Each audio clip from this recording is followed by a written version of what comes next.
அஸ்ஸலாமு அலைக்கும் வரஹ்மத்துல்லாஹி வபரகாத்துஹு. தாலிமுடைய நோக்கம். அல்லாஹ் தஆலா எதையெல்லாம் செய்ய வேண்டும் என்று கட்டளையிட்டானோ அதையெல்லாம் செய்வேன் என்றும், மேலும் எதையெல்லாம் செய்யக்கூடாது என்று தடுத்துள்ளானோ அதையெல்லாம் செய்ய மாட்டேன் என்று மனதில் நியத்து வைத்துக் கொள்ள வேண்டும்.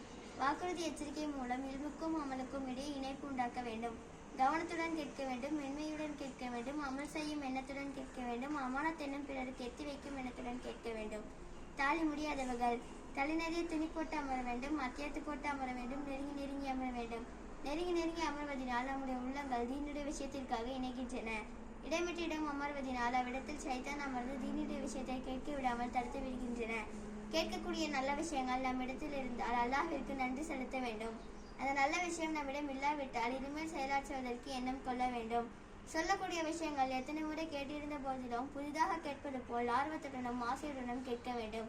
நாயகம் நபி ஸல்லல்லாஹு அலைஹி வஸல்லம் அவர்கள் நம் முன்னால் நின்று பயான் செய்தால் எவ்வளவு கண்ணியத்துடன் கேட்பார்களோ அதே போல் அவர்களுடைய பேச்சாக இருப்பதால் அவ்வளவு கண்ணியத்துடன் கேட்க வேண்டும்.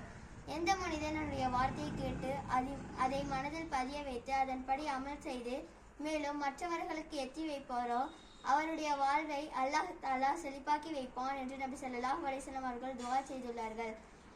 நபி ஸல்லல்லாஹு அலைஹி வஸல்லம் அவர்கள் பெயரை கேட்டால் ஸல்லல்லாஹு அலைஹி வஸல்லம் என்று ஸலவாத் கூற வேண்டும். ஷஹாபாக்கள் பெயரை கேட்டால் ரலிலஹு அன்ஹு என்று கூற வேண்டும். ஷஹாபி பெண்மணிகள் பெயரை கேட்டால் ரலிலஹு அன்ஹா என்று கூற வேண்டும். பெரியவர்கள் பெயரை கேட்டால் ரஹ்மத்துல்லாஹி அலைஹி என்று கூற வேண்டும். தாலிமுடைய சிறப்புகள். தாலிமுடைய மஜ்லிஸில் அமர்வதானது 1000 தடவை நஃபில் தொழுவதை விடவும், 1000 தடவை குர்ஆன் ஓதுவதை விடவும், 1000 தடவை வியாதியர்களை சந்திப்பதை விடவும், 1000 தடவை ஜனாசாக்களுடன் செல்வதை விடவும் சிறந்தது. தாலி மேல் ரஹ்மத்துகளுடைய மலக்குகள் சூழ்ந்து கொள்கிறார்கள். அல்லாஹ் தாலாவுடைய ரஹ்மத் அவர்களை மூடிக்கொள்கிறது. ஷக்கீனத் என்னும் மன அமைதி கிடைக்கிறது. தாலிமில் அமர்ந்திருப்பவர்களை பற்றி அல்லாஹ் தாலா தன் நெருக்கமான மலக்குமார்களிடம் பெருமை பாராட்டி பேசுகிறார். கேட்டதன்படி அமல் செய்யும் பாக்கியத்தை அல்லாஹ் தாலா நம் அனைவருக்கும் தந்தல்வானாக. அஸ்ஸலாமு அலைக்கும் வரஹ்மத்துல்லாஹி வபரகாத்துஹு.